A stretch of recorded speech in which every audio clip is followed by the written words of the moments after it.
Samantala ngayon pong Sabado, isang nakababahala pero totoong kwento ang tampok sa Wish Ko Lang. Isang batang lalaki edad 12 anyos at nasa grade 3 pa lang ang napilitang ibenta ang kanyang sarili para makaipon ng perang pampagamot sa kanyang lolang nasa bingit na ng pagkabulag. Paano kaya niya malalampasan ang napakabigat na pagsubok na yan sa kanyang buhay? Narito po ang pasilip sa episode na mapapanood niyo po bukas 4 p.m. Panoorin po natin ito. Kailangan lagi kang malakas, ha? Lola. Huwag niyo po ako iwan agad, ah.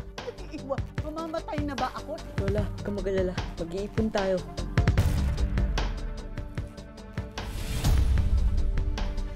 Mapapahama ka sa ginagawa mo.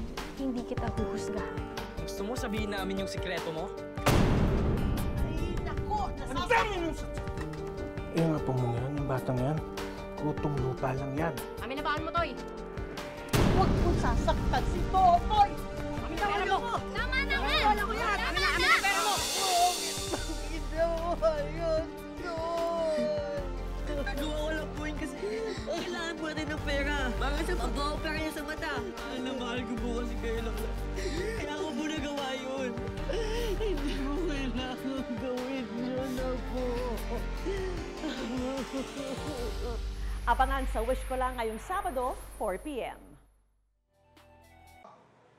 Ikaw, hindi ka pa nakasubscribe sa GMA Public Affairs YouTube channel? Bakit? Mag-subscribe ka na, dali na, para laging una ka sa mga latest kwento at balita. I-follow mo na rin ang official social media pages ng Unang Hirit. Salamat, Kapuso.